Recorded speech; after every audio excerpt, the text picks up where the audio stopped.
Shalom, shalom, everybody. This is Prophets of Awakening. This is our Wednesday night class, 14th October, 2020. We're going to do a moment of silence, do our prayer, and then we're going to do current events, and then we're going to go into our Wednesday night watch party.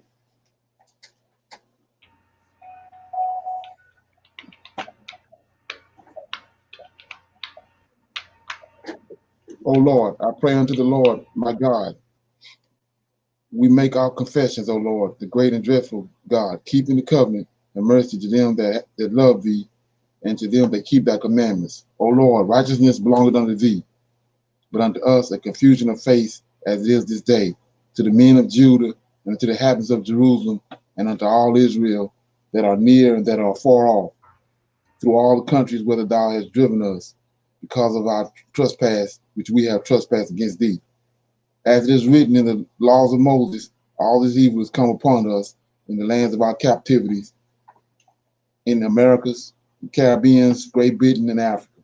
O Lord, according to all thy righteousness, I beseech thee, let thine anger and thy fury be turned away from thy city Jerusalem and the people, and thy people, and thy holy mountain. O Lord, hear this prayer, cause thy face to shine upon thy sanctuary, thy people, for thy sake.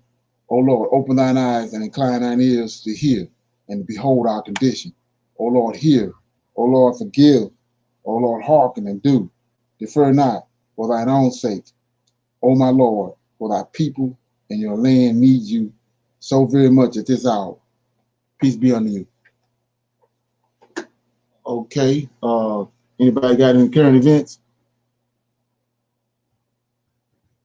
Shalom, everyone. I don't know if you all remember last year in maybe August, September 2019 in Galveston, Texas, where they had arrested a black guy for trespassing.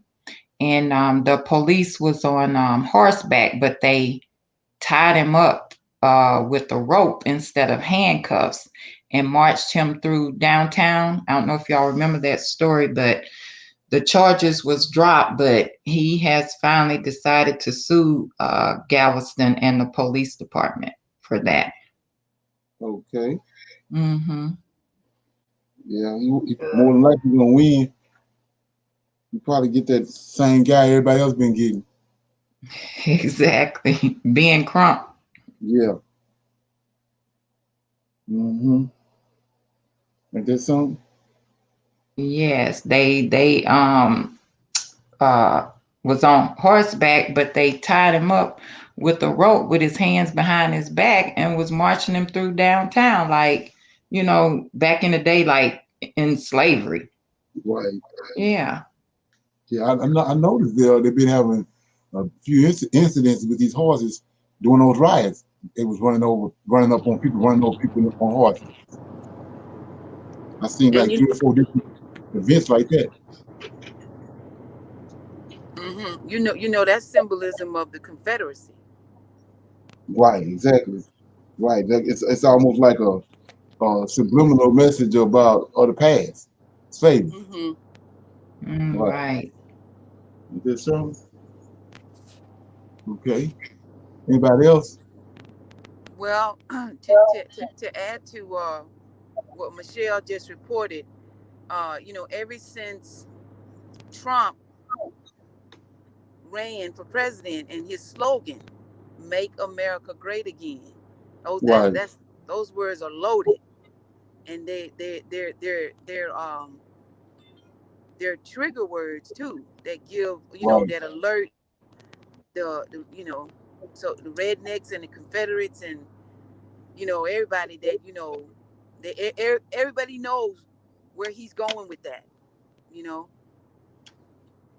because Okay. there Yeah, was we only have. go ahead.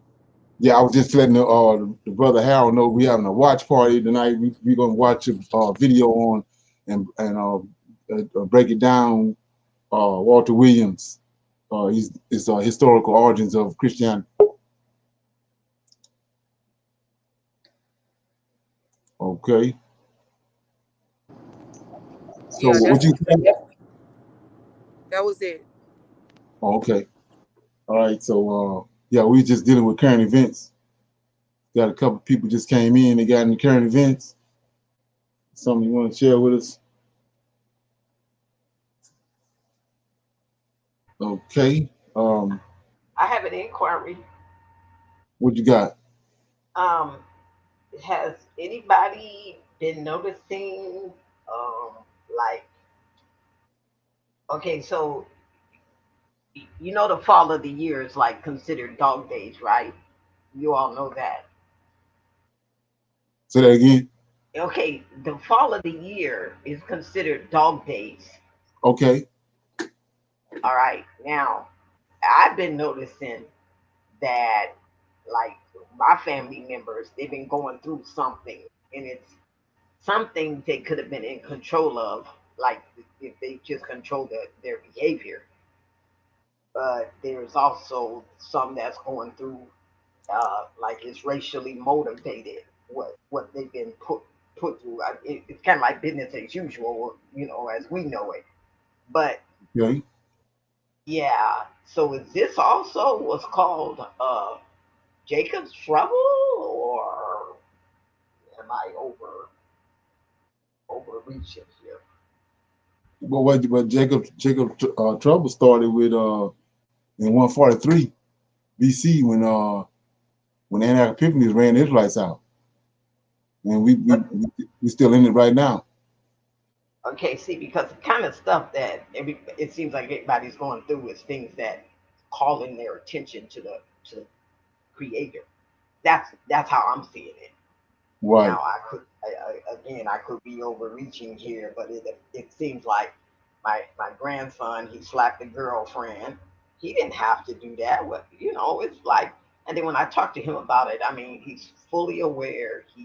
It's, and then anyway. So I was, but when I view each and every one that seem to be going through something, it's where it's like, hey, focus on your creator, focus on your creator, establish a relationship or tighten your relationship or something.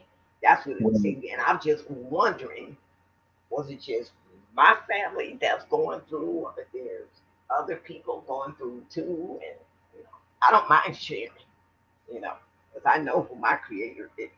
So, but yeah, so I was just curious. Okay.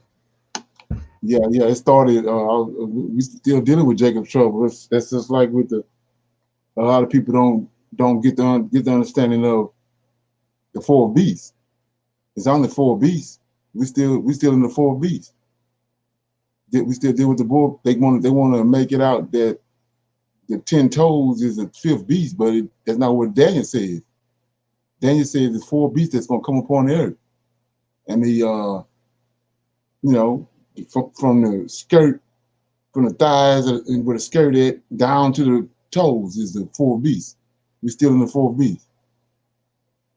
Yeah, and it's the same with that. We was cast out. Jacob's trouble started in 143 BC when Antioch Epiphanes came, just like it was prophesied in Daniel, and we still in it. Yeah, Okay, thank you. right. Is anybody else got anything before we start? Yeah. Okay. Did you hear me? Yeah, I can hear you. I was looking up some stuff about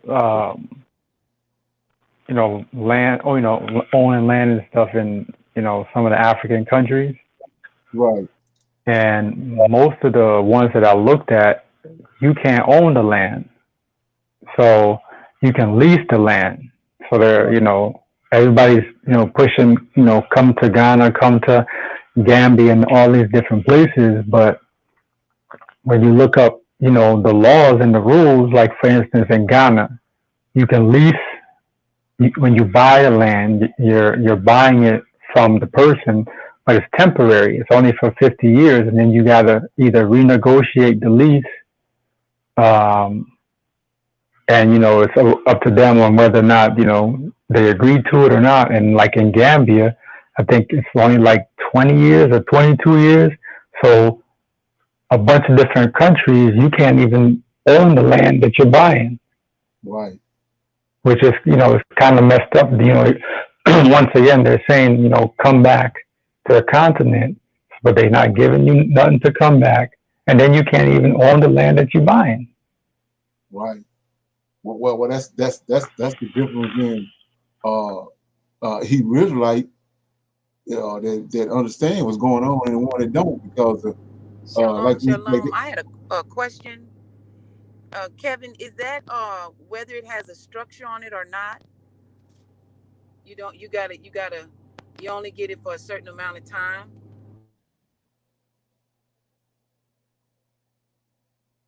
no, that's just it's a lease. What's on it or whatever's not on it, it's whatever portion of the land you get is for lease. You can't own it. Right. You can't own it. I had already understood that, but that goes right in with scripture. Okay, thank you. Because we know that we only gonna be there for a minute. It's just like when the Israelites came into Egypt and Joseph communed with the Pharaoh told them, give them Goshen. But they ain't own Goshen. Then when time came, they left there from Goshen and they left, departed from the land. And he said the same thing in Babylon. Go and build houses. But he ain't say you gonna own them. He said go build houses, plant vineyards, and for 70 years. Then he bought them out. So that's the difference in the understanding on this line than the other Israelites. You have to understand. Shalom, You I can't hear you just Leonard. gonna I'm be there just for a making minute. sure I'm not the only one. What's that? What'd you say? Yeah, so you have to understand that you're just not you're not gonna be there. It's a temporary, it's a holding place because to the Most High bring about His wrath on the all the nations around us that they have done all they've done to us for over the last 2,500 years. So, all the persecution that they inflicted on us. So He's gonna take us over there for like a temporary holding place. So I wouldn't even think twice about it. I'd go in there and take the lease. Because you ain't gonna be there, but a hot second. It's like I see a couple of people that I was dealing with back in the day that had you was trying to start a business up, and they getting all heated and getting all out confrontation with the owner, the landlord. What's the difference? If you're gonna open up a restaurant, what's the difference in you owning the building and leasing it? You still got control, as long as you got control of the building. I mean, it's good to own it, but you gonna, if you don't own it, you ain't gonna deal with the building. You might as well still go and lease it. 50 years. We know we ain't gonna be over there on 50 years. Yeah. Okay. So let's get ready for the. I want somebody asked me a question about they said that the Vatican owns all souls, all ships, and we are slaves on a private ship. You can say that. When you turn to the scriptures, yeah, you can say that. But yeah, saying but we know, just like the Most High said, with we had Daniel to inform the Pharaoh. Daniel to inform Nebuchadnezzar is that there's a kingdom above this kingdom. There's a kingdom above the Vatican that dictate everything the Vatican do. Okay. So let's go into the class.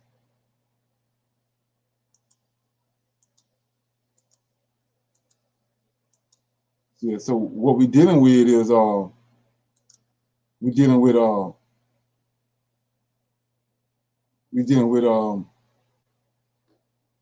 to Walter Williams,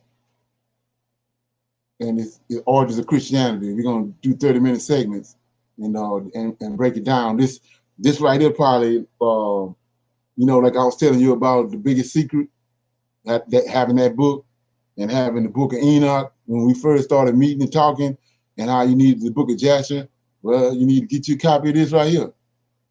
It's got this one right here, what I'm doing, but it's got another one where you got part 1 and 2. But he goes in and breaks down the whole how Christianity came in existence, who Jesus is, how from his conception to the day. He breaks all this down. So like I was saying before, you want to have a copy of this or access to it. So we're gonna go in on it.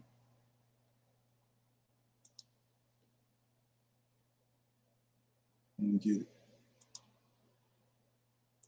I want to give some thanks to people like Brother Shabazz and his wife, Jamila, again for bringing me to New York. And I also want to give thanks to my wife, Arnetta, for preparing me to come here and be my companion while I'm here.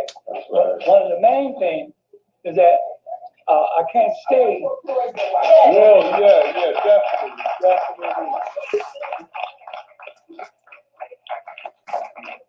Thank you very much. But while I'm here in New York, I can't stay. My wife and I, we can't stay in the streets, right? That's right. So therefore, we have 2 gracious hosts and hostesses in the name of Lady Brown and Kendall Brown. So we have to point out the kindness of the Browns for having us as guests in their home. Okay, so I appreciate that. Thank you so much. I want to give a short overview. I didn't intend to talk as long as I did on the first lecture, but you know how you get carried away and you get caught up. You just continue, and then I'm long-winded anyway. Okay? So I'm going to give you a short overview on Christianity. The next time that I'm invited back to New York by Brother Shabazz, that's right, and his wife Jamila, I'm going to be prepared to give a lecture, a full lecture on the historical origin of Christianity, Islam, and Judaism. Okay, but I'm going to start off doing that. I'm not going to put that last, and then start a lecture and then be tired. So anyway, I want to, give you an overview on Christianity because our people, our African people, are hung up and caught up in these various religions, as we mentioned before in the first lecture. So I want to bring out some historical facts about these various religions. And the very first religion is Christianity. Okay? That's our very first religion that was created by man. And the people who created the religion called Christianity, and the people who created this image, this is a created creature, never existed. Okay? But this is a created creature called Jesus the Christ, created in Egypt, in Africa, by our Melkite Coptic Egyptians. Those were the Uncle Toms of antiquity. Okay? They were the Colin Powell. They were the kind of Sleazer Reich. They were the Clarence Uncle Tom ass. Okay? So they're the ones that created this image. But this image in Christianity was created for the Europeans. It wasn't created for us. It's very important to know that. Another thing I want to bring out, the importance of the polemic. The word polemic means argument. This argument over the human nature of this created creature, known to us today as Jesus the Christ. This argument went on for 921 years, whether this thing here that we call Jesus the Christ had a human nature or not. 921 years. But see, no one is telling you that. But I wrote this book for one race of people, African people, living in America and throughout the world. This is a message in here for you. Okay? And I wrote it not to sell to the world. I wrote this book for you, information for our African community. Okay? And I don't make a living selling books. I don't make a living writing books. That's not how I make my living. Okay? I don't make a living giving lectures. I used to have an ancient Egyptian museum for 11 years in Chicago. I sold the building and put the artifacts into storage in the year 2001. Okay, so we're going to do something else with the ancient Egyptian artifacts that I have. It's going into another museum to resurrect the ancient Egyptians. Okay, so I'm serious and sincere. Okay, I will tell you the truth and bring the facts with the truth. People ask me, saying, what is the truth? Truth is very wide. I mean, it can be interpreted by people in general. But in the first lecture, I gave you the truth. You know what the truth is? You are the truth. Every human being on earth is the truth. You walk around with the truth inside of you. That's your spirituality. So therefore, you can't deny that. There's no argument over that. So in my writings and research, I try to look for the truth. I always go and look for the origin of a subject. Like I told one young man this evening, go and find the origin of that subject.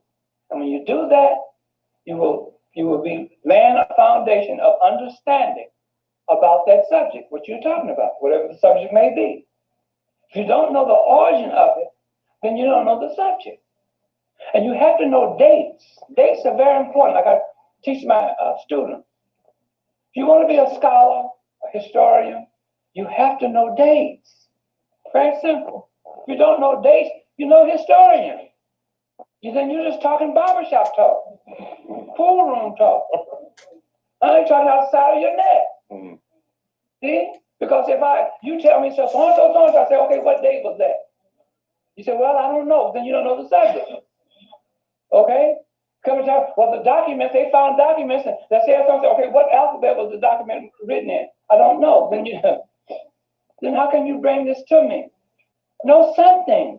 So in this book, in each book, I put, as I end my writing, I always bring you facts, which are stronger than argument. This is what was told to me many years ago about facts. I was told that facts is stronger than argument, more dependable than opinion,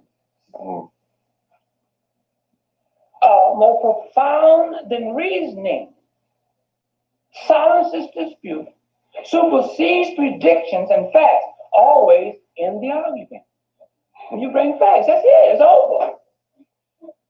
See, there's no more arguing over the facts. See, then you don't understand the facts.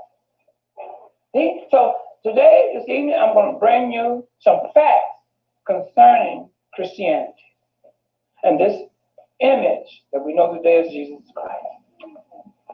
Now, I've been studying for over 30 years now. And when I first began to study, let me back up a little bit.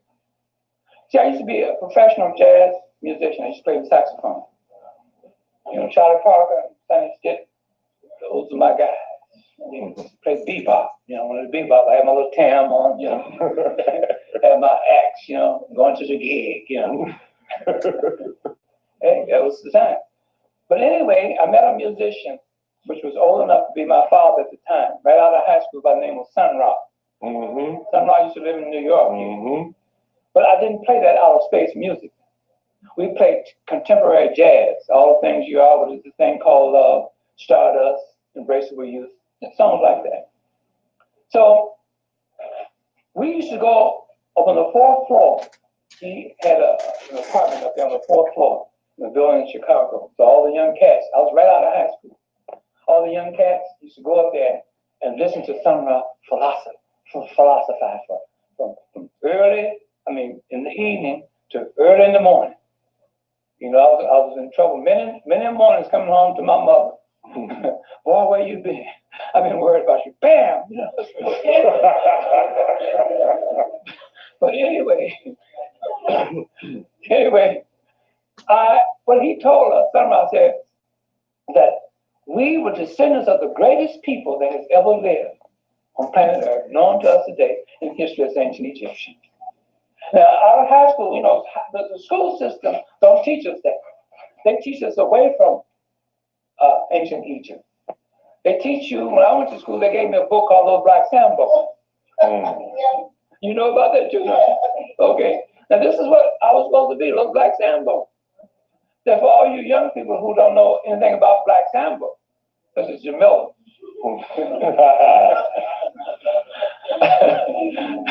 And a few others in there. But anyway, Little Black Sambo was a little African boy who took the tiger by the tail and went around a tree, round and around and around till both turned to butter. But they gave Little Black Sambo to the white children too, the white kids. That was to make them feel superior over us. And Little Black Sambo was supposed to make us inferior. But see, Little Black Sambo has fooled them. Little Black Sambo found out that I was a descendant of the greatest people that has ever walked this earth, known to us today in history as the ancient Egyptians. Isn't that something? I found that out through Sun Ra. You see? So, long story short, I get married. My wife and I took a trip to Italy. And they were showing us through Italy some of their ruins and the supposed history and so forth and so on. And I was feeling very bad because I didn't have anything to show the world as a Negro. Okay?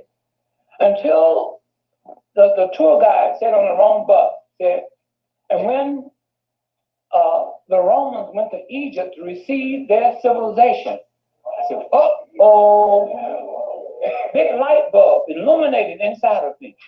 I said, my goodness, if these Europeans went to Egypt to receive their civilization, and I was told that I was descendant of the ancient Egyptians, then I should know something about it. Huh? So what I did, when I got back to America, I went and got me a magnifying glass and every pictorial book on ancient Egypt that I could find. And what I was looking for through my magnifying glass was to look at all of those depictions that saying that these are ancient Egyptians. Now I wanted to find out whether these depictions look like me and look like you. And once I was convinced of that, that's where I started my study. Now, let's move on, okay? You want to clap, it's okay.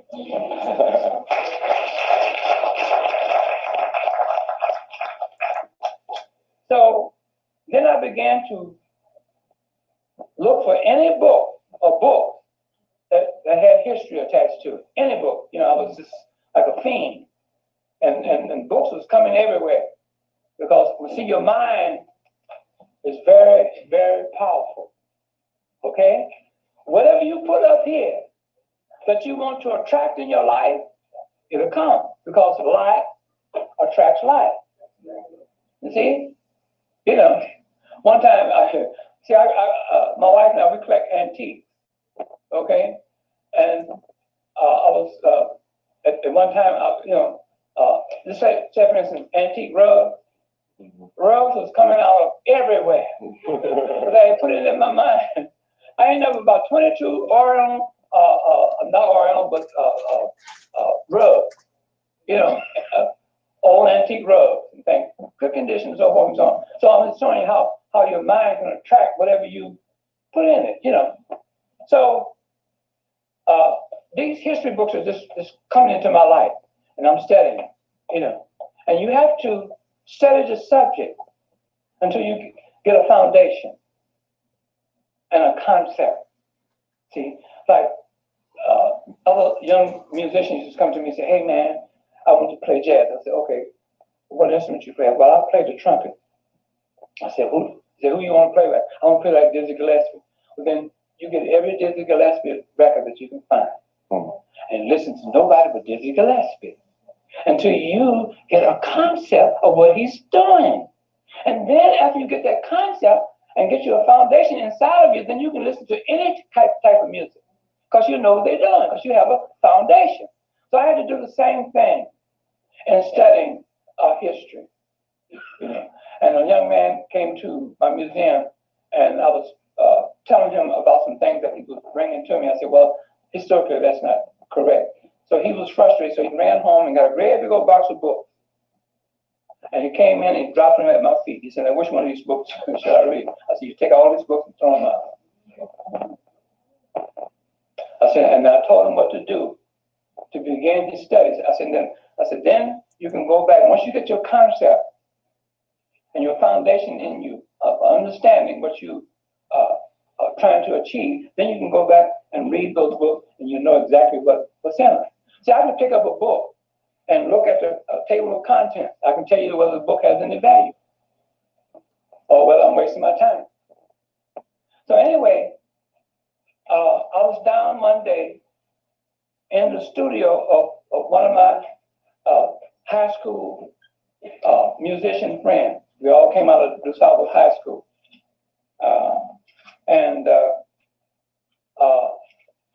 He was teaching a saxophone lesson. He's a saxophone player, still playing music. And he had a shelf full of books. So while waiting for him to teach his student and finish up with the student, I went over to his bookshelf and I picked up a book called The Outline of History. And when I picked that book up, see, this all pertains to how I got to discover. See, I didn't set out to discover and prove that there was no Jesus Christ. That's not my intent. That wasn't my intent. I had no idea that there was no Jesus Christ. I had no idea it was that. Okay? Because I had believed that there was a Jesus Christ, but even though my family were not staunch Christian. I went to church one time that I can remember as a boy. And my mother and I went to church, and that minister, old Reverend Chicken Wing, he said, "And God wants you." And I jumped up and ran out of church. And my mother ran out, and my heart was beating, and I'm sweating, and can't on. She, never went back then. You okay? It frightened me. I want God to want me. He may kill me, who knows? God may do like he did those tsunami victims. Huh? He killed over 250,000 people. Huh? I asked the religious people, said, where was God? All those people prayed to God, didn't they? But they died. Huh? Where was God? Huh? You see that? Martin Luther King's mother and father was in the church. They were good Christians. They prayed all the time. They got assassinated in there. Where was God? Where was God when the Europeans came into Africa and took our ancestors out and made slaves out of them, terrorized them in this country to make slaves? Where was God? You see? So that God is very dangerous. Okay? But getting back to how I came about the understanding of learning what the history of Christianity was about. So I picked this book up called The Outline of History by H.G. Wells. And next time I come, I'll bring that book. And I opened up the page to that book, and I saw an image in that book just like this. It said under the caption of this picture, I said, that's Jesus Christ. But it says Serapis. I said, Serapis. I said, this is Jesus the Christ. Looks exactly like Jesus Christ. Then I began to read. Now listen to this. I began to read on the pages that was attached to this Serapis image that we know today as Jesus Christ. I began to read that in the cult of Serapis, he is spoken of as the Savior. I said, what? I said, this is the same attributes that they give to this Jesus the Christ. Then it went on to say that he raises the dead. I said, what? Raises the dead? I said, this is the same attributes that they give to this Jesus the Christ. Then it says that even after death, you will always be in his presence. Don't Reverend Chicken Wing tell you all that at these funerals? Huh? Say, old Moses gone on to be with the Lord. Huh? You see? So I said, these are the same attributes that they're given to this Jesus the Christ. I said, wow. I said, what's going on here? So it says Serapis. And I put a tracer. I was focusing in on Serapis only through study. And I began to research Serapis. And I found out that this Serapis was given to the successor of Alexander the Greek. I don't use the Great because I'm not going to call no European great that tried to destroy my ancestors. Not going to do that. I can give you the Greek. That's the best I can do for them. Okay? Not the Great. And when Alexander came into Egypt, I'll tell you how it started. He is the first known European to come into the continent of Africa in Egypt, historically known. Okay? He came in 332 BCE. Didn't have to have an army to invade. You know why? Because the ancient Egyptians never had an army, nor did they have jails. Didn't have no jails. Civilized people don't have armies and jails. Okay? You understand what I'm saying? Only corrupt people have jails. If you have a corrupt government, quite naturally the people living in the secular community gonna be corrupt. So when they get out of line, you put them in jail. Okay? And you have an army. What is your army for? To go around and terrorize other people around the world. Rape their women, take their land, steal from them, kill them, take their resources, everything. That's what you need an army for. Okay? Now, anybody seen the picture, the movie called Alexander? If you go to see Alexander, my wife and I, we went to see Alexander. It's a funny thing about Alexander, that movie. They showed Alexander killing, robbing, stealing, all throughout the movie. And they only talk about Alexander going into Egypt. They never showed Alexander coming into Egypt. You know why? First, if they showed Alexander coming into Egypt, they would have had to show Africans in Egypt. They didn't want to do that. Secondly, they would have showed that the ancient Egyptians had no army. You see? A civilized people, the ancient Egyptians, civilized this whole entire world of all races. Creeds and color are using the civilization and the culture of the ancient Egyptians, right? At this very moment that I'm talking to you. You cannot go around to civilize other people throughout the world and then bust them upside their head at the same time and rape their women at the same time and plunder their land and steal from them and lie and cheat. You can't do that. You're out of cosmic order. Okay? You're out of cosmic order. You're out of cosmic order when you embrace a religion. You're out of tune with cosmic order. You see that? We have to bring balance back to this world. And we're the only people on earth that can do that. Bring balance. No other race of people can do that because we are the Pied Pipers of the world. The world is following this American African Negro who's been trained to call himself a Negro, Black, and African American. The world is following us. If we turn our caps backwards, they do it too. They don't know why we're doing it. They're following us. Okay? When we do the electric slide, they are there doing the electric slide too. You see? So when we rap, they out there trying to rap too. They don't know what the hell they're talking about. When we hip hop, they wear them old baggy bitches and showing the crack of their behind. They don't know what they're doing. They're following this Negro. See, we're the Pied Pipers. See, and then they have a television program that comes on every Saturday. Okay, and what's the name of it now? Soul Train. They have Soul Train to teach white people and the other races of people how to dance. Why do you think that? Why do you think it's been on so long?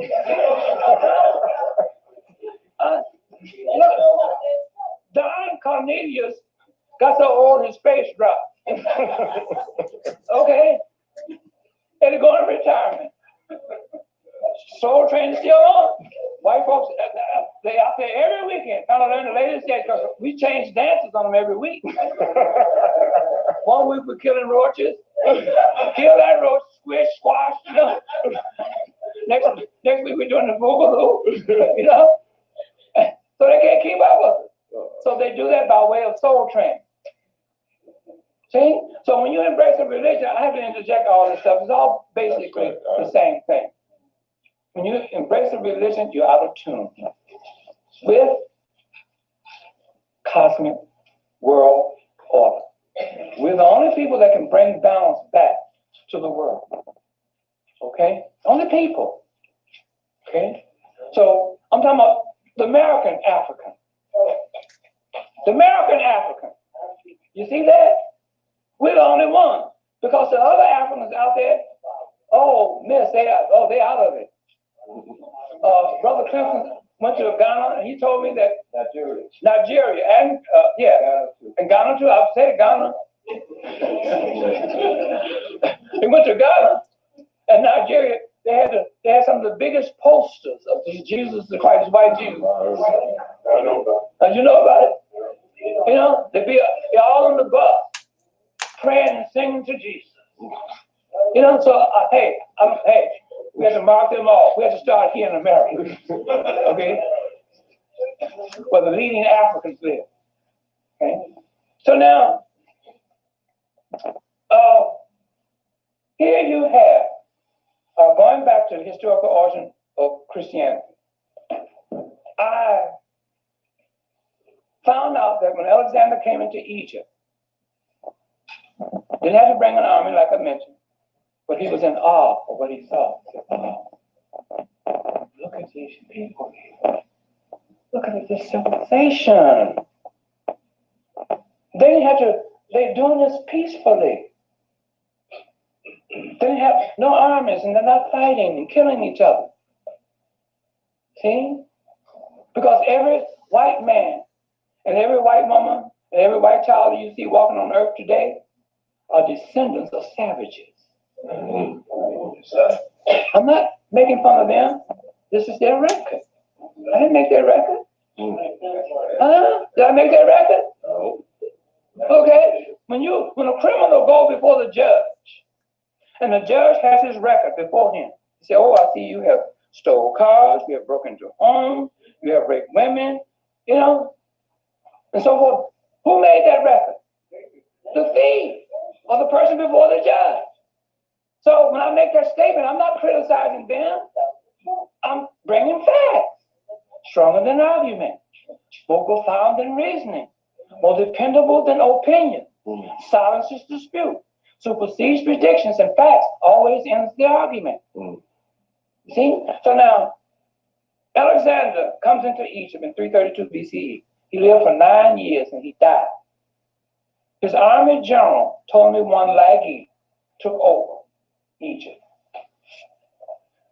And the Greeks and the Romans knew that in order to rule Egypt, they had to be accepted by the ancient Egyptian sacred society. They had to be accepted by them. But our ancestors did not take foreigners into their sacred society. They handpicked their own African kind to come in. Okay?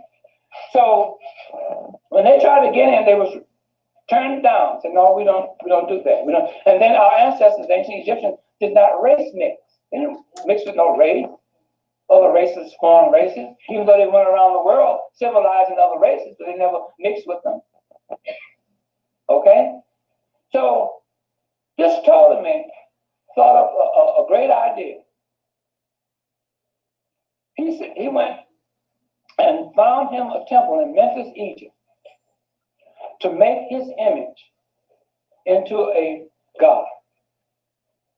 And what these group of Melkite Coptic Egyptians did, they took two of our deities, Osiris and Apis, and came out with the name Serapis. And they gave it to this image that you now see as Jesus the Christ, gave it to Ptolemy I Lagi, called Soter. The word Soter means Savior. Okay? This is the image that you're worshiping today as Jesus the Christ, the Savior. This is the image of Ptolemy I Lagi, the successor of Alexander the Greek, after Alexander and the Greeks came into Egypt. You see that? This is the image. So he went to the temples and said, okay, now that I am made into a god, accept me. They said, no, we're not going to do that, man. We still won't accept you. So he closed down all of the temples throughout Egypt. And except for the temple in Memphis, Egypt, that made this image into a god. And he confiscated all of their divine scroll manuscripts from those other temples and housed it into the temple in Memphis, Egypt, where they had made this image into a god. But that image was named Serapis. It's in this book, Serapis. Okay? And then he began to try to get the grassroots Coptic Egyptians to accept this image like they accepted their deity, Osiris. Now you look at this deity of Osiris, that's one of our ancestors. Now who does this Osiris image look like? It looks like us, don't it? Huh? Looks like us. We don't look like this. You see that? It's a difference. See? So now, since we didn't do that, he closed down all the temples throughout Egypt, confiscated all of our sacred writings from our ancestors' temples throughout Egypt, housed it into the temple in Memphis, Egypt, that made his image into a deity, supposed deity, known as Serapis. They took two of our deities, Osiris and Apis, and put it together and made a composite of the two names of Osiris. Gave him the name of Osiris or Serapis. Okay, so every Ptolemy that ruled Egypt thereafter became the vicar of Serapis, who sat on that throne. Just like the Pope over in Rome today. He's the vicar of Christ. That means the same as. The vicar means same as Christ. You see? So these Ptolemy and Roman rules became the same as Serapis, the same as this image. You see that? But in the meantime, his grandson told me 3, you get his 1. The grandson of Ptolemy, one lady called Sotar, who this image of Serapis was made into a god, now known today as Jesus Christ. He built a temple and a library that was adjacent to that building, a temple called the Serapeum Temple. And the library that he built, the adjacent building, is called today the Great Library of Egypt. Okay, and he built other temples throughout Egypt. Okay, he built the Mithraeum in Syria. That's all part of, like I told you, the area over there in Syria is part of the African continent. See, but those Greeks was ruling all that area over there. See, so he built another temple to his grandfather in Canopus, Egypt.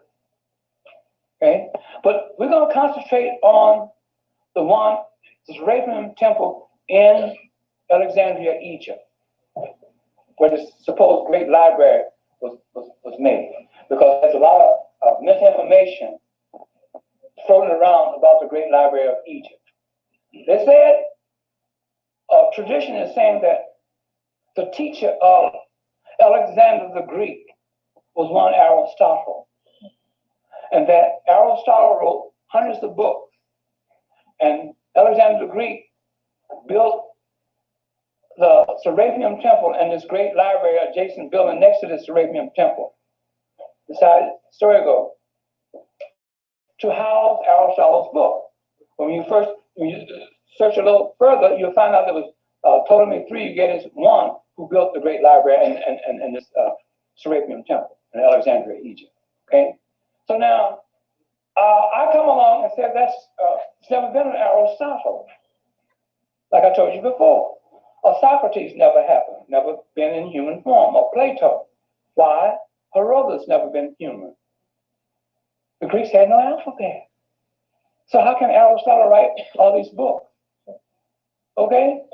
And I told you that when Alexander the Greek came into Egypt and forced the Greek language on our ancestors, and our ancestors were the only literate people on earth with 3 forms of writing, they applied an alphabet after learning the Greek language to the Greek language. Today they say that this is the Greek alphabet. That's a misnomer. It's all in my book. So okay, so we're gonna hold up right there and do some Q&A. Okay.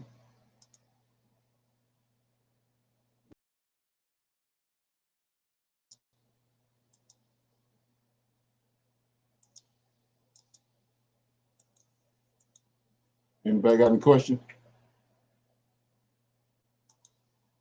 Anybody got any question?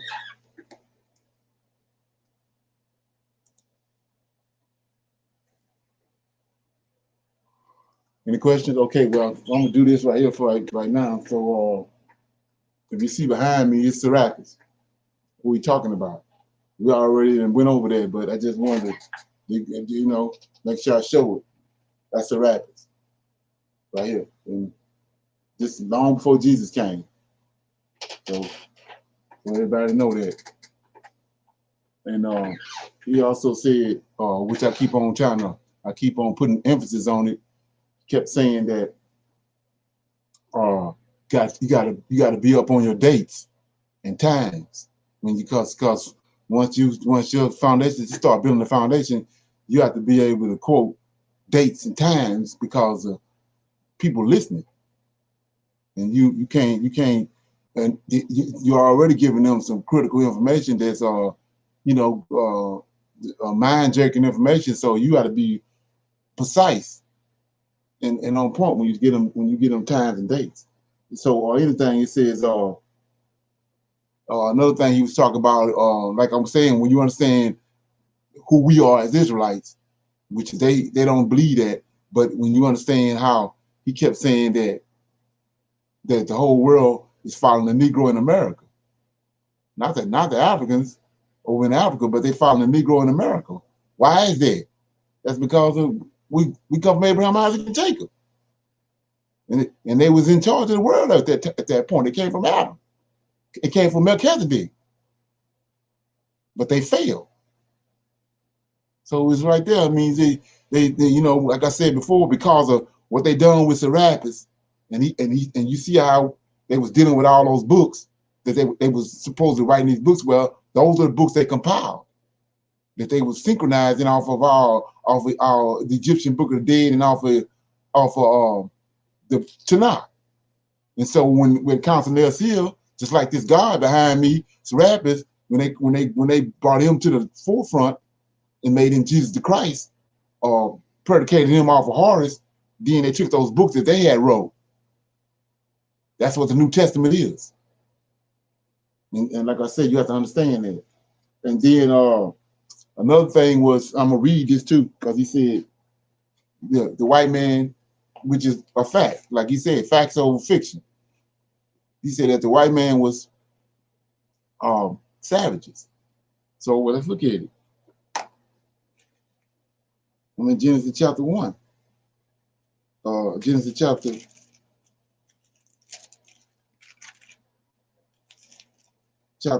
4, verse 10, when Cain got cursed. And you know, we already went over what melanin is, and it's the melanin is the gift that he gave us in the beginning when he breathed in the Adam, the breath of life. And melanin is what makes, like he was saying, makes us civilized, makes us human.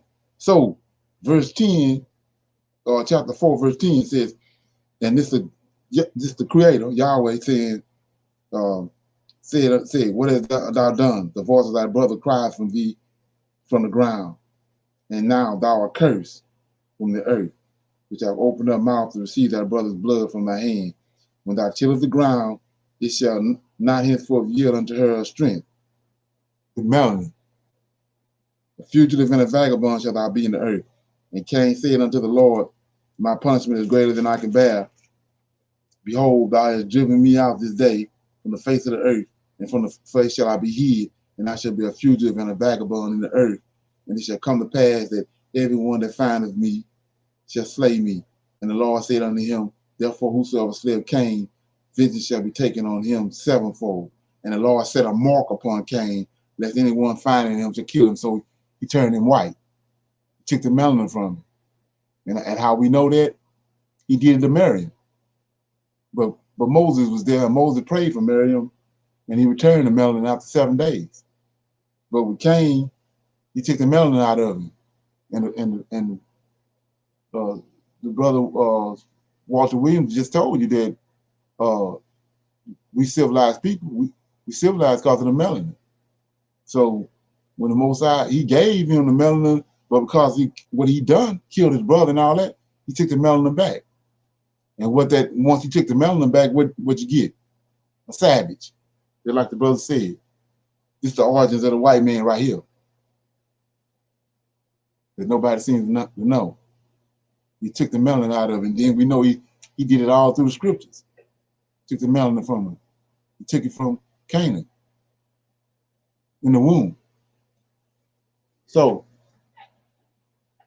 like I was saying before, we you know, I got to drive home the fact that who Serapis is, because when you understand who Serapis is, there's no way in your mind you can keep on trying to formulate and deal with Jesus and give the Creator a son, because we see where Serapis came from. We're looking right at him, and like the brothers said, he did his research and he found out what was going on. He found out who Serapis was.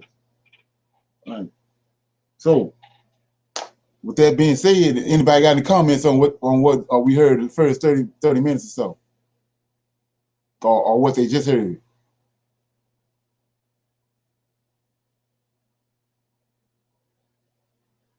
Everybody good? Okay. We're gonna go to the second 30 minutes.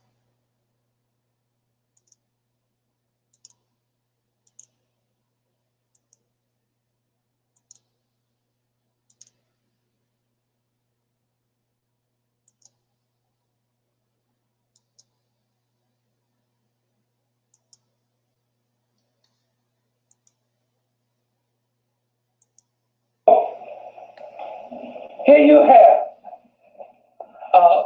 this library. But what Ptolemy III Eugetes I did, he went into Memphis, Egypt, because his grandfather had closed down all of those temples throughout Egypt because they wouldn't worship him. He went into Alexandria, Egypt. I'm sorry, went into Memphis, Egypt, and got all those scrolls out of there and housed them into this Serapeum temple, the annex building. That's the reason why today it is called the Great Library of Egypt. Because in order to have a library, you have to have literature. In order to have literature, you have to have an alphabet. Okay? And a form of writing. So let that be known. So, don't get hung up in that, but it's in my book. Now, in the meantime, all these Ptolemy rulers, after Ptolemy I Lagi.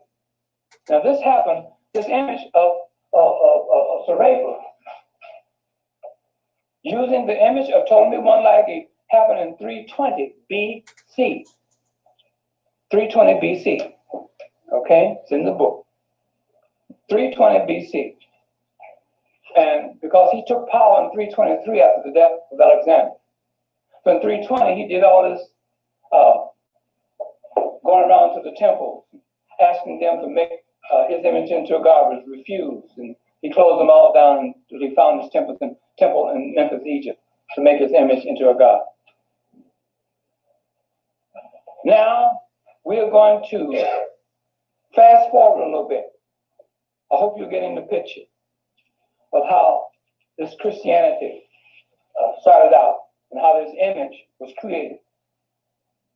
We're going to fast forward into the time of Arius. Okay, we're talking about 600 years later. This image was made in 320 BC. BC times, you count down. That's how you count BC times, down.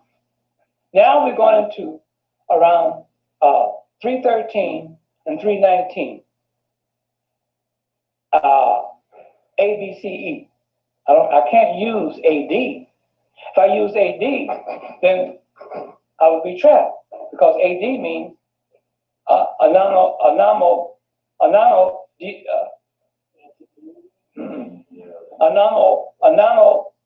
diamoni. Okay? That means in the time of our Lord. See, so there was no, in the time of our Lord, there's no Jesus Christ. So I can't use anno dinomini. Okay? I have to use A, B, C, E. That's my own term. After B, C, E ran out. See? So you're not going to get me hung up in that. See? So, smart, right? Okay. Anno Domini, that's what it is. Anno Domini. But anyway, in the time of our Lord. We're going to come up to the time of the Nicene Council, the first Nicene Council, 325 ABCE.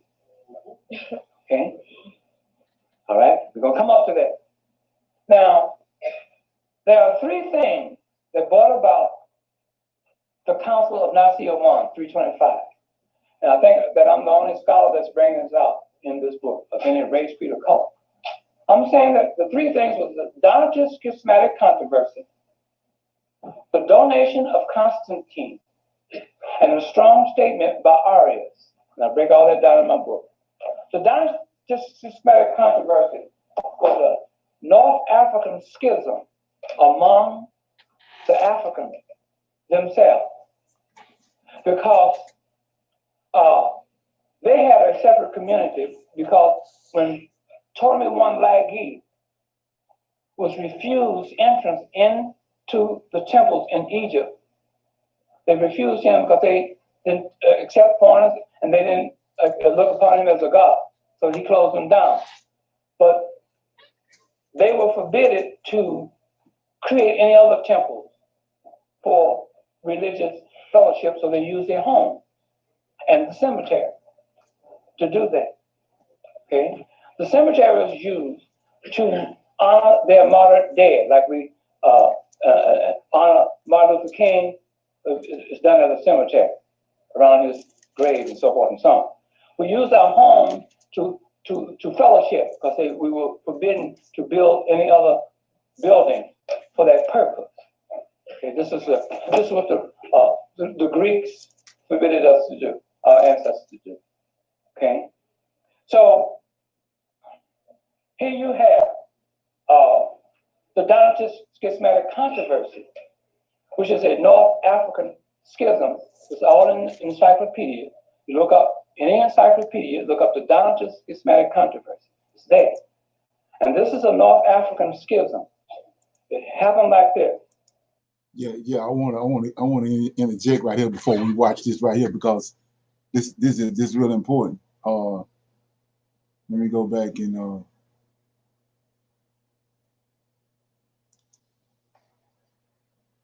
yeah. So everything he's talking about now, I want to show you some what they did.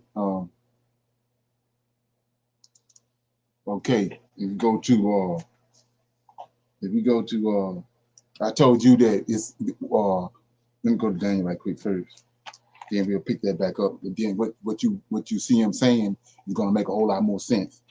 So go to Daniel. I'm gonna go to Daniel right quick.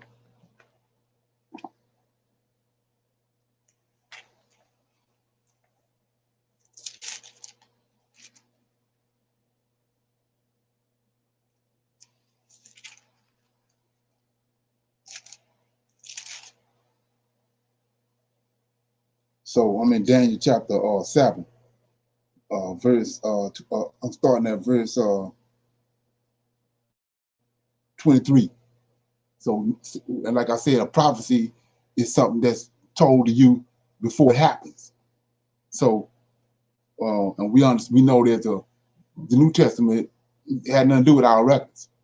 So, you're in verse 20. You're in Daniel 7 and 23. It says, "Thus he said, the fourth beast," like I was just explaining to you, the fourth beast is only 4 beasts. Ain't no 5th beast. You know, the 10 toes is all part of the 4th beast. So he says, 23. Thus he said, the 4th beast shall be the 4th kingdom upon the earth, which shall be diverse from all the kingdoms, and shall devour the whole earth, and shall tread it into pieces, and break it in, and shall tread it in. Let me get it. He shall devour the whole earth, and shall tread it down and break it into pieces. 24. And the 10 horns out of this kingdom are 10 kings that shall arise, and another king shall arise after them, and he shall be diverse from the first, and he shall subdue 3 kings. I showed you that was Constantine. It was the Roman Empire was sacked. Rome was sacked, and the 4 kings, and Rome ended up being divided into 4 kingdoms, just like during the Greek kingdom when Alexander died. So then Constantine subdued the other 3 kings right here. We read it right here, and he subdued them, and he became the king again. And so that's when the beast received the womb in the head. Then he created the Holy Roman Empire. That's when he brought JC on the scene off Egyptian Book of Dead Now records. So then he says, so once he's done it, it says, and he shall speak. This Constantine, he shall speak great words against the Most High, and he shall wear out the saints of the Most High, and he shall think to change times. Remember that. Change times and laws, and they shall be given into his hands until a time and dividing the time, right? But then 26 says, but the judgment is set, and they shall take away his dominion and to consume and destroy it until the end. So we dealing with everything Constantine did at the Council of Nicaea, we dealing with it right now. The Holy Roman Empire is still there. So we still dealing with his dominion. So my point I'm trying to show you is Daniel had like 20-some chapters. They took those chapters out, and they're over here. I'm going to show you what I'm talking about. So I'm in Revelation now. Now, based on what we're looking at, what the brother telling you about what happened. He's going back in history telling you what happened. So I'm in Revelation. This come out of Daniel. I'm in Revelation chapter 12, verse 10. And it says, Revelation chapter 12, verse 10 says, and I heard a loud voice saying in heaven, Now here has come salvation, the strength, and the kingdom of our God, and the power of his Christ, and accuser of brethren to cast down, and which accused them before the God and day and night. And they overcame him by the blood of the Lamb and by the word of the testimony, and they loved not their lives unto death. Therefore rejoice, O heavens, and ye that dwell in them. Woe to the inhabitants of the earth and the sea, for the devil is come down unto you, having great power, because he knoweth that he hath but a short time. And when the dragon saw that he was cast into the earth, he persecuted the woman which brought forth the man child. And the woman was given 2 wings of a great eagle, that she might fly into the wilderness, into a place where she is nourished for a time and a half time from the face of the serpent. So what is that? What's that telling you? They left in 143 BC. This come out of Daniel. They left in 143 BC and went where? To the west coast of Africa. See, let me read it again. And the woman, that's Israel, were given 2 wings of a great eagle, and that she might fly into the wilderness. That's the west coast of Africa, until a place where she is nourished for a time and half a time from the face of the serpent. So the Israelites outside of what's going on in Rome. They're over there on the west coast of Africa. The Mali kingdom, Musa Mansa, and all them. All that was going on until to Deuteronomy 28 catch up with them. 28 and 68. So it says, but he didn't done right here what Daniel told you I just read. They're gonna change time and laws and switch everything around and change the times and events. So it says, and the serpent cast out his mouth water as a flood after the woman, that he might cause her to be carried away of the flood. And the earth helped the woman. See that? And the earth opened her mouth and swallowed up the flood which the dragon cast out of her mouth. And the dragon was wroth with the woman and went to make war with the remnant of her seed, which kept the commandments of God and have a testimony of Jesus Christ. Now here we go, right? This was in Daniel, which was prophesying about what's getting ready to happen with the Roman Empire, what Brother Williams showing you, Walter Williams is showing you. So he says, chapter 13, and I stood upon the sands of the sea, and I saw a beast rise up out of the sea. It's Daniel talking. And the beast he's talking about is the 4th beast. Ain't no other beast. So he says, having 7 heads, 10 horns, and upon his head 10 crowns, and upon his head the name of blasphemy. So let's go back to Daniel right quick. I'm in Daniel, chapter 7, verse 18 says, but the saints of the Most High shall take the kingdom and possess the kingdom forever, even and forever. Then you will know, look at this, then you will know the truth of the 4th beast, which was diverse from all the other ones, exceedingly dreadful, whose teeth of iron and his nails of brass, which devour and break in pieces and stomp the residue of his head. Now here we go. This word for word, what I just read, 20. And the 10 horns that were in his head, and the other which came up, and before whom 3 fell. That's Constantine. Even that the horn that had eyes and a mouth that spake very great things, whose looks were more stout than his fellows. See, so they took that and stuck it all over here. This come out of Daniel, and it's prophesying about what had already happened. But they got us thinking that this prophesying about somebody coming in the future. This is what these brothers don't understand.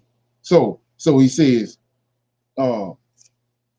3, and I saw one of his heads as it were wounded to death. See, it's Daniel telling you this. He was the beast received a wound when the giants came through the wall and sacked Rome. Says to death, and his deadly wound was healed. Constantine healed when he created the Roman Empire. But they got us reading this thinking it's dealing with Jesus. This is what Daniel told us. They was going to change the times and laws and events and all that, switch it all around, right? And they worshiped the dragon, which gave power unto the beast, and they worshiped the beast, saying who was likened unto the beast, who was able to make war with the beast. So all you got to do is look at the Illuminati and the Baphomet, all that, what they doing, who they worshiping, the serpent. Where that's at in scripture? Right here. And there was given unto him a mouth, speaking great things and blasphemy, and power was given unto him to continue for 42 months. Who are they talking about? The rapist, right here. He gave the serpent created the image, and the people started worshiping and gave him mouth to speak and all that. There he is, right here. Serapis was turning to Jesus at the Council of Nicaea. And that's what this brother breaking down to you. So with the understanding I just gave you, now we're gonna let him talk. Because it had to be, if nothing happened on the earth that wasn't prophesied first by the prophets. So where is this, what he breaking down, where is he prophesied in the scriptures? They done tricked it off and took it out of Daniel. Okay?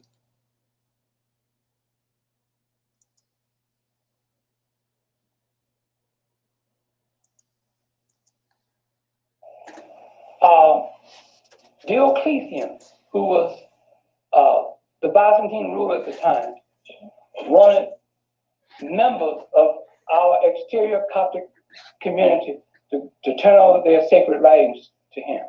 And Mensurius, who was a member of the Coptic Egyptian community, turned those writings over. Donatus, Bishop Donatus, said he shouldn't have done it. Okay? And this caused a schism. Then here comes Bishop Secundus, the metropolitan bishop. He comes in and joins Donatus. So you shouldn't have done it. You should have martyred yourself, just like your predecessors before you did. And that is known in history as the Donatist Schismatic Controversy that split our African unity in the grassroots communities. Just like in Chicago, there was Harold Washington running for mayor. Remember that? We in Chicago, the African community was unified behind him, and we voted and put him on the 5th floor of City Hall. When he died in 1987, there was a split in our African community in Chicago between Eugene Sawyer and Tim Evans, running for two African brothers running for mayor of Chicago. And that caused a split in our community of weakness, and a white man came up in between that split, Mayor Richard Daley, that you have today. Okay, so the same thing in the Donatist Schismatic Controversy. That controversy and that split in the African community gave Constantine the bright idea. So now we can, I can get this community, since it's split, to accept Serapis. See, they needed our African spirituality to spiritualize it. You see? See, so when you whoop and holler in church, oh, I love Jesus, and room at the cross and all that kind of stuff, you're spiritualizing this thing. See? So this is what happened. So what he did, Constantine did, he found a member in our African community by the name of Sylvester I. And went up to Sylvester and said, Sylvester, I will give you my imperial emblem on a temporal basis if you will accept this offer. And it's known in history as the donation of Constantine. Get you an encyclopedia, like I said, it's there in the book. Okay? I don't be making up stuff that one cannot come behind me and do the research. Okay? I cannot go before the whole world and walk up on the world platform and say, hi world, there's never been a man that ever walked the earth in human form of any race, creed, or color by the name of Jesus Christ. I better know what the hell I'm talking about. And I better have some history to back up what I'm talking about. Okay? So it's known in history as the donation of Constantine. He says, Sylvester, if you accept this donation, I will give you my imperial emblem over your people, the Coptic Egyptian. Okay? And all I want from you is for you to baptize me in your African community and make me part of you all. Okay? That's all. That's what he wanted to do. And said, I'm going to give you my authority where you're going to be the HNIC of the Coptic community. Everybody know what HNIC means? Okay. You want me to say it? You don't want me to say it? Okay. No, I ain't going to say it. My wife is going to say it. Yeah, go ahead. What does it mean? head nigga in charge. Oh, okay, fine. HNIC. Okay? So he made Sylvester accepted that. It's known in history as the donation of Constantine. Okay? 313, 314. That's when it happened. Then Arius, a Coptic Egyptian brother, comes along and says, well, hold it. He says, he makes a strong statement after that donation was given and accepted by Sylvester I. He says, this image, we're talking about Serapis. He said, when you read the Arius statement, they're going to say Christ. Because see, they have taught the world that this Jesus Christ was born during the time of Herod and died in 30 AD. This is tradition. So they're going to have to use the term Christ. They talk about Arius. Okay? But it was... Yeah, this the image right here that Daniel talking about. Right here. What I just read. They didn't stuck over in Revelations. This the image they said calls the image, the dragon calls the image to speak. This is it right here. What he telling you right here? Serapis, he said, this is what he said about Serapis. He said, Serapis is a created creature. Listen to this. A created creature dissimilar from the Father. Who is the Father? Osiris. That's the Father. When people talk about God, this is God. See, that's God they're talking about. But they tell you that this is the Son of God. They don't even mention Osiris. You see that? They tell you that this is the Son of God. And you Christians sit up there and don't say nothing. They tell you Christians that God so loved the world that he sent his only begotten Son, the Lord Jesus Christ, to save the world from sin. Is that right? Remember, his only begotten Son is a European white man. Huh? Is that right? Brother Shabazz, Brother Clemson, and all the other brothers, including myself, we can't be the Son of God. Because we don't have no long blonde flowing hair. We have no blue eyes. We're not white, we're not European. Only Europeans should be the Son of God. He said, I sent my only begotten Son. That means that when Shabazz thinking that he is the Son of God, he's gonna die and go up to heaven to be with his Father God, he's gonna be met by security guard. They're gonna say, who did you come to see? I came to see my Father. Who is your Father? God is my Father. No. They're gonna get on the intercom. Oh, God. There's a Negro out here who says that he's your son. And God will say, you know damn well I don't have no Negro as no son. Chinese can't be the Son of God either, can they? Mexican can't be no Son of God, only the European. Is that right? So, but the Christians don't say nothing. They sit up there and say, that's right, brother. Talking about Reverend Kenny Wayne. He preaches all this old garbage out to them, and they agree with it. You see that? But Arius said that this image was a created creature, dissimilar from the Father being Osiris. Where's the Father being Osiris in the ancient Egyptian divine triad? You see that? The triad consists of Osiris the Father, Isis, the Holy Hathor Cow Mother, and Horus Jr., the S-U-N. That's the Son. But now, they put at the Council of Nicaea. Well, yes, but we're going to get there in a moment. Arius said that this creature here, Serapis, was a created creature, dissimilar from the Father, meaning not like the Father. A perfect creature, but a creature nevertheless.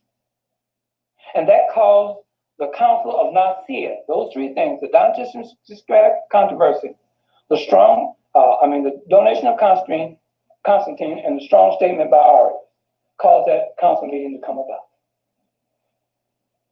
Okay? Constantine had nothing to do with it. A lot of people think Constantine, he didn't call it, he had no authority.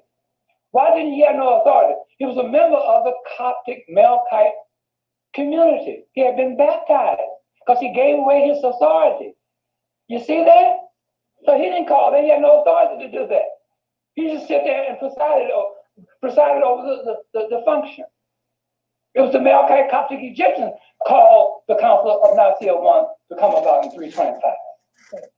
And when they called that council meeting, they took this image of Serapis and went into the ancient Egyptian divine triad, the one I just mentioned, and took out Horus Jr., the S-U-N, and they put in this thing here. Serapis, known today as Jesus the Christ, as a son of God. Now, who is God? Osiris. See? You see that? Took and put the S-O-N in there, a white image. You see? Have you ever heard the term that Christ, Jesus the Christ, is the Son of Man? That's true. Because man cannot make anything with life in it by himself. You can't do that. Is that right? So therefore, man can only make creatures. See? So this is a creature. That's what Aria said. So this is a creature dissimilar from the Father. A perfect creature, but a creature nevertheless. You see that? See, this thing is, see, you're going to church and sitting in the pews, you don't have to think. They don't want you to think. Just believe. Have faith. If you ask too many questions, they're going to say, sister, you're not ready. We're going to pray for you. See that? See, 921 years they argued over whether this thing had a human nature or not. So that was the first council meeting that ever came about, religious council meeting that ever came about in world history. Okay? Now, you go up 56 years later to the council, let me go back. At the Council of Nicaea I, they made this image and created what is known as the Apostles' Creed, known as the Homogeneous Creed. See, the Homogeneous Creed goes like this: God the Father, God the Son, the same. So they put this thing in there in the ancient Egyptian divine triad with Osiris and Isis and said they're all three of the same. God the Father, God the Son, it's the same. That's the Homogeneous Creed. And they took this Homogeneous Nicene Creed, Apostles' Creed, 56 years later, and enforced it as being the creed of the Roman government. And wanted our Coptic Egyptian ancestors to abide by it. We refused to do that. Full beast. See, so that was in 381 when the second council meeting was called to make official the Homogeneous Nicene Creed, the Apostle Creed of the Roman government, called the Council of Constantinople I, 381. Now, let me bring you up to the most important council meeting that has ever existed on planet Earth, called the Council of Ephesus. It's in my book. The Council of Ephesus was called and brought about in 431 ABCE. What caused it to come about? See, all these council meetings was caused to come about. They just didn't jump up that we're going to have a council meeting tomorrow morning. Something was happening out there in the Coptic community. See, they wanted to get our grassroots Coptic Egyptians to accept this image. This is all part of that argument. You see? Now, what's the name of this image up until Council of Ephesus? Serapis. You had two Coptic Egyptian brothers, one by the name of Eutyches. Eutyches is the father of Monophysitism. Monophysitism goes like this. The Monophysites refuse to accept a human nature for this thing here. Because Arius said that this thing was a created creature, right? And he called what is known in history as Arianism. You want to look up Arianism? Get your encyclopedia. They tell you about it. Okay? Is that right? Jamila? That's right. She knows. Okay? You got that? Now, so Eutychus is the father of Monophysitism, which means a Monophysite refused to recognize the human nature of this thing here that we know today as Jesus the Christ, then known as Serapis. Then there was the second brother was that came along, Nestorius. At the same time that Eutychus came along with Monophysitism. And Nestorius said that the Virgin Mary, with the attachment of the Theotokos attached to her, that he could not recognize the Theotokos in the Virgin Mary. The Theotokos means the mother of God. That's what the word Theotokos means. Look it up. Now, so what they did, the Melkite Coptic Egyptians called a council meeting that's known in history as the Council of Ephesus. To do what? To get this thing here, a human nature. That's what it was called for. In order to have a human nature, one has to be born through the body of a female. You cannot be born through the body of a dog to get a human nature. Is that right? So they had to get this thing a mother. So what they did, this Uncle Tom, Melkite, Coptic Egyptian, they went into the ancient Egyptian divine triad again. Now, at the Council of Nicaea 1, 325, they had taken Horus Junior, the S-U-N, and put in the S-O-N, this thing here, right? Now they're going into the ancient Egyptian divine triad, and they're taking Isis out. And they created a created creature to take her place. You know the name of that created creature? The Virgin Mary. This is history. Christianity does not go according to the tradition that they have taught the world. Right. It goes according to the Egyptian Book of the Dead, and like I was just saying, we know the Antichrist already came. It was Antioch Epiphanes. Now we see that all the things they're telling you getting ready to happen with the mark of the beast and all that, and making his image come to life. He's showing you it already happened. He changed the laws and times and switched everything around to bring JC on the scene. It don't go like that. See, I'm talking about the other side of the coin now. History, human history. Now, when they took this Virgin Mary out of the ancient Egyptian, when they took Isis out of the ancient Egyptian divine triad and put this created creature, the Virgin Mary, in, gave this created creature, the Virgin Mary, a title of Theotokos, which means the mother of God. Okay? They gave this Virgin Mary the attributes of Isis. Okay? That's the key. When they made Ptolemy one Lagi's image into this Serapis image, they gave this Ptolemy the attributes of Osiris. See? So now, here you have the same thing being done to Isis. Giving her a title of Theotokos. This is what Nestorius fought against. You see that? So what happened, there were three brothers, three Coptic Egyptian Africans. And you check this out, Jamila. Ask anybody about the three chapters. It's known, you ever heard of the three chapters? Okay. It's called the Three Chapters. It's all history.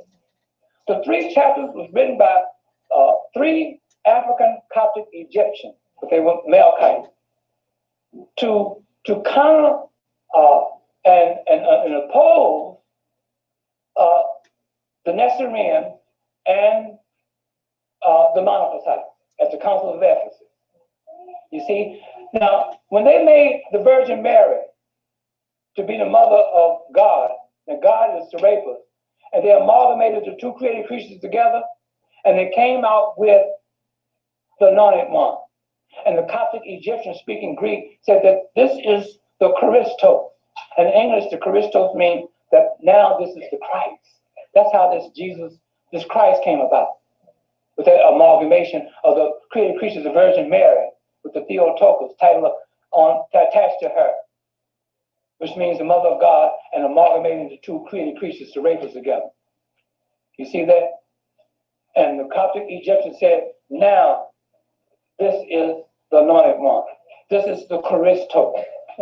And Christos, they were speaking Greek. In English means, now this is the Christ. That's how it happened. You see? So Nestorius said that he couldn't recognize that Theotokos.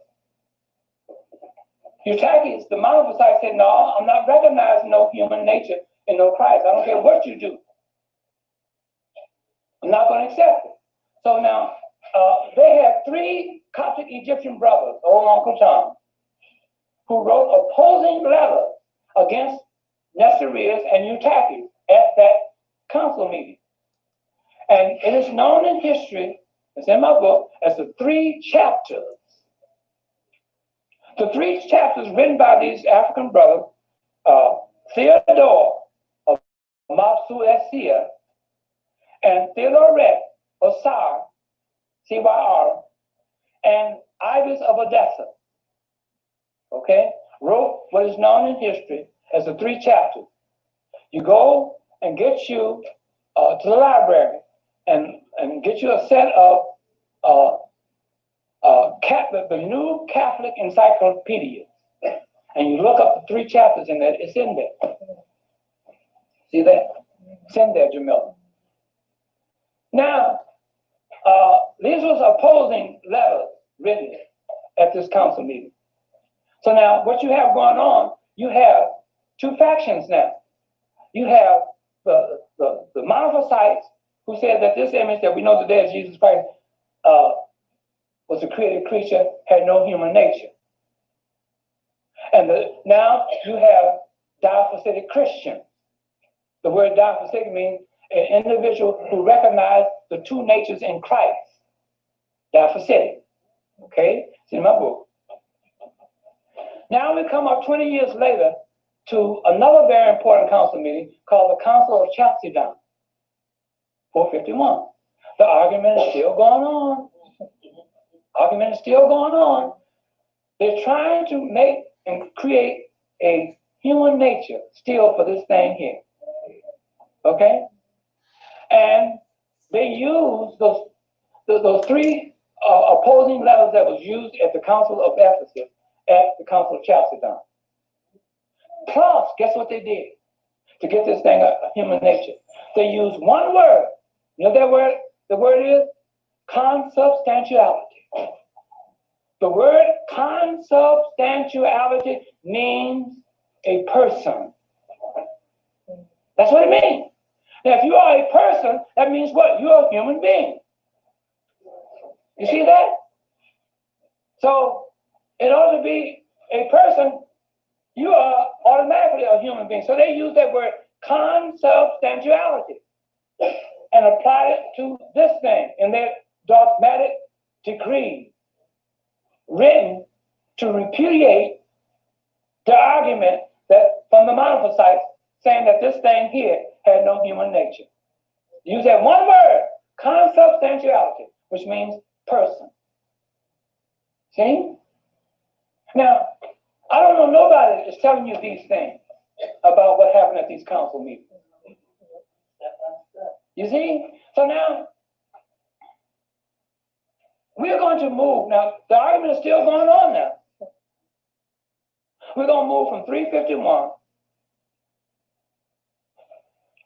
451, I'm sorry. Council at the close of the Council of Chalcedon in 451, guess what officially began? Christianity officially began. So anybody tells you, come up and tell you about a Christ before the Council of Ephesus in 431, they're historically incorrect. Anybody tell you about Christianity before the close of the Council of Chalcedon, they're historically incorrect. Anybody come up and tell you about a Christian church been in existence before 532 and 37, they're historically incorrect. We're going to get to that. Now, we're going to leave from Chalcedon. That was the fourth council meeting that happened in world history. Okay? Now, are you following me thus far?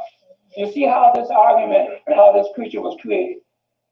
Okay? This is the progression of history. Okay? Now, we go to the time of the Byzantine ruler by the name of Zeno. Zeno's time came about 474 to 491. That was his time of rule.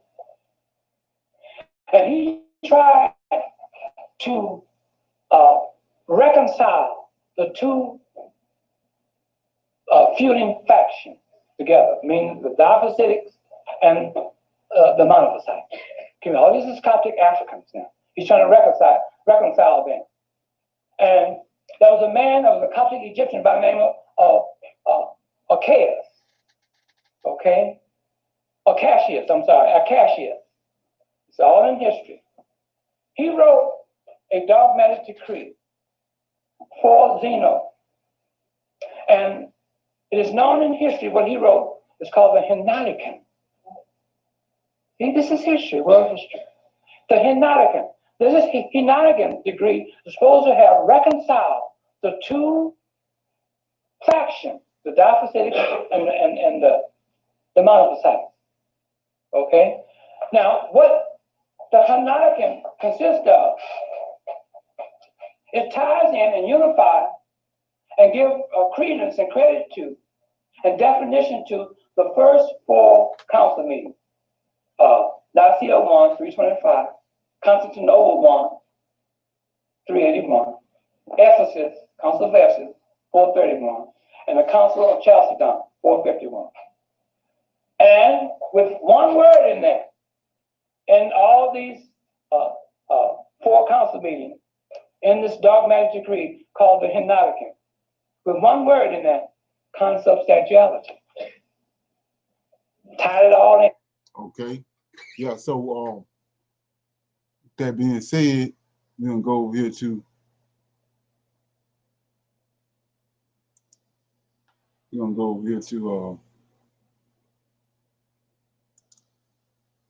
yeah, I was gonna address this right here right quick before I go on. It says what was the name of the you said it was the Antichrist, Antioch Epiphanes. He came at the end of the third beast, the Greek kingdom, and he ran the Israelites out and destroyed and he destroyed the temple, just like Daniel had said in Daniel 9:25. He destroyed the temple and ran the Israelites out. That started Jacob's trouble in 143 BC. Okay.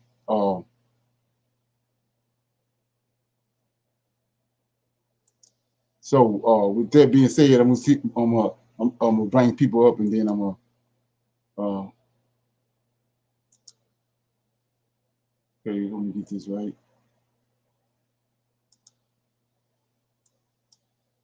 Okay.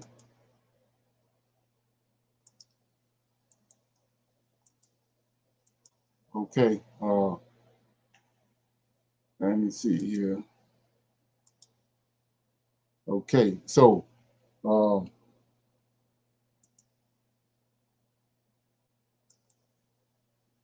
anybody got any comments on anything that was said? Okay, well, I'm gonna comment on it. I just want to shine a light on a couple things. Notice he keeps saying Coptic, the Coptic Egyptian. So I broke that down and showed you the Coptics. When you start talking about Coptic Egyptians, that's the Gnostics. That's the Coptic text, the Gnosticism. And I showed you how the Egyptians created Isis, Horus, and Osiris, and then these Coptic Egyptians created the Black Madonna. That's where they get Jesus Christ from, when they transferred Osiris, Serapis, to Jesus Christ, based off of the Coptic ideal. They had took Horus and made him the Christ, which was the son of Mary, like he was just breaking down.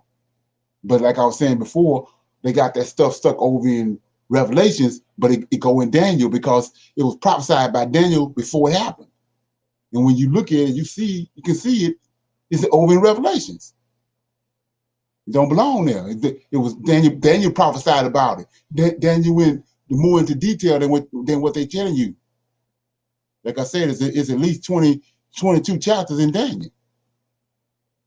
But they took all that in order to extend Jesus Christ into the future. They had to take the prophecies of Daniel and stick them over here, made you think they haven't happened yet. And that's what he's talking about when he's saying changing times and laws and all that. You gotta understand that. Like I said, what I showed you, you can go look at it. And so I'm gonna give you one more thing too. He says that Horus was the son of God, S-U-N. But like I said, when the Greeks got hold to it, they brought the Egyptians personified the son and gave it human characteristics, but they didn't make it a human.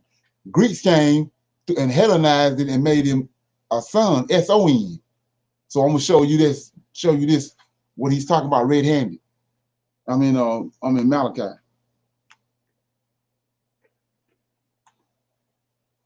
And this the Most High at work right here, because they never figured, this time in our history as Israelites, this stuff would be coming to the forefront. So I'm in Malachi chapter 4.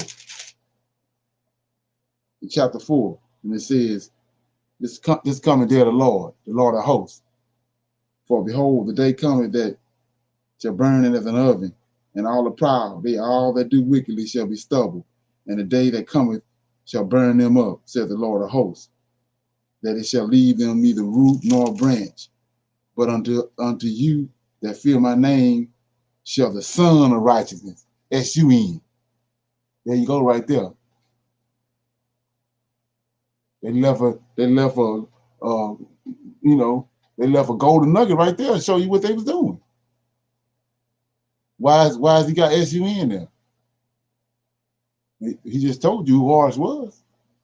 Horus is the son of God, S-U-N. But the Greeks came and concocted it and made him the son of God, S-O-N. And there it is right here.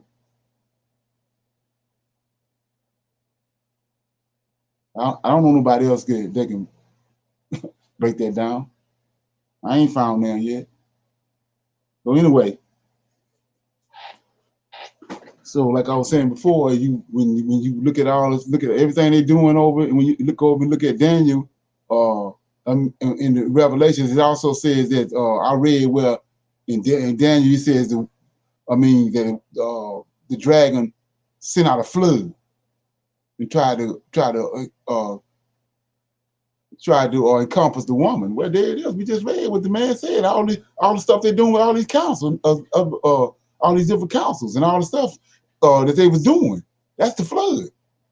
The reason why we don't know nothing, we don't know nothing to this day, because they didn't hoodwink all our understanding. And I want to shine a light on one more thing, and then I'm gonna see if anybody have any questions. And they don't, I'm gonna close it out. Okay, what we witnessing, what Brother Walter Williams is showing us, is that we see all through there. He's showing you all these Amalekite Africans and these Egyptians that fighting their cause, because like he said, Arius knows that where Serapis came from. He know that they made him off of Osiris and the bull, So he said, this ain't real. So they're able to fight their cause. Okay, but now when they created Christianity off of the Old Testament Tanakh, which belonged to the Israelites, and they copied it off of the Egyptian Book of the Dead, which belonged to the Egyptians. Our God then froze us. He didn't cast us off. We can't fight our cause at none of these councils. But the Egyptian, they're fighting his cause. But the Israelite is under the curses. No time did he ever mention an Israelite, because they can't, because the woman is in the wilderness. So they can't even fight their cause. They hoodwinked to knock just as well as they hoodwinked the Egyptian Book of the Dead. But the Egyptian is not under the curses. So he's there all through all this fighting his cause. So what the Most High says that he's going to do in the end, bring forth the blind who got eyes and can't hear, and bring who got eyes and can't see, and they got ears and can't hear. Now we see why. That's the flood he's talking about. All these councils and all this when they hoodwinked us, and once they got it all together, and it ended up over here in America, then they brought us over here with the completed version, the hoodwink. Then they brought us here on the slave ships. Yeah. So with that being said, I'm gonna open it up for some. Anybody got any comments or injections? Anything they want to say?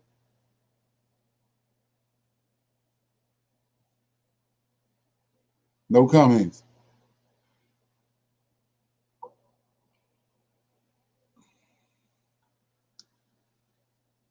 Okay.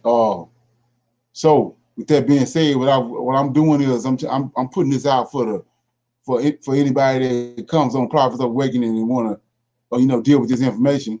So it's like about another hour and 20 minutes they belong to this, and rather than to deal with it on Friday, I'm gonna deal with it tomorrow.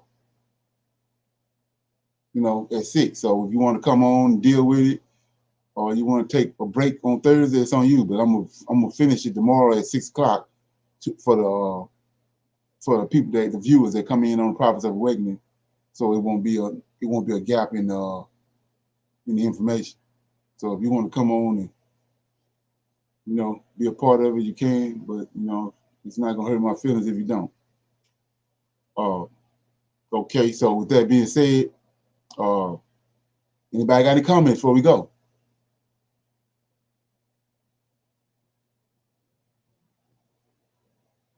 Going once. Going twice. Okay. And I had a question in the comment. Somebody in the comments? Okay. So is the woman protected in Revelations? Is the woman protected in the Revelations? Is in the Old Testament? Is the seals of Revelation in the I don't know what they say, TEH? No. All that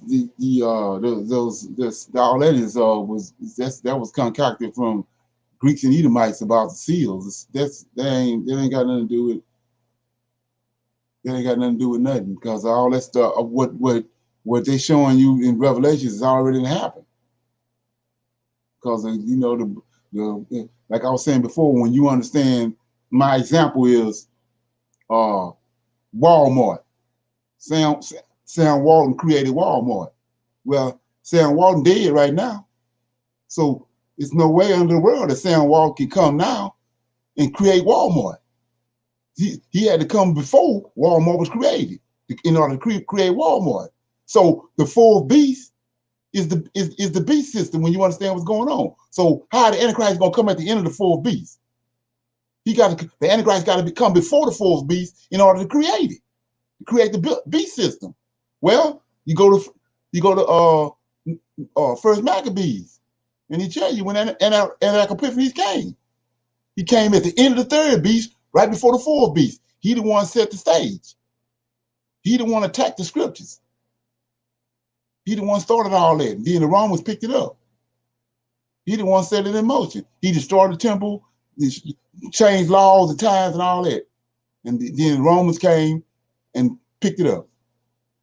So like I said before, it's only, you know, it's simple, you know, connecting the dots. Like I said, you can't, the beast, the Antichrist can't come after the Antichrist system been set in place.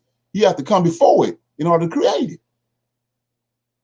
And if he come after it, then he ain't created. Somebody else created. Yeah. So that's all. That's just common, you know, basic common sense. Okay. Anybody else have anything?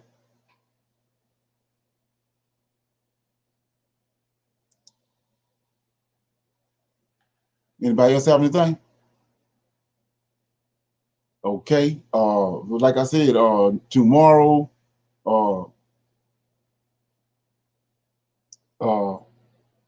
I'm gonna do that at 6 o'clock to finish this last hour and 10 or 20 minutes on this Sir Walter Williams, the historical origins of Christianity for the viewers on Prophets of Awakening. And if anybody want to come join in, they can. So with that being said, I'm gonna say shalom, shalom, and another shalom.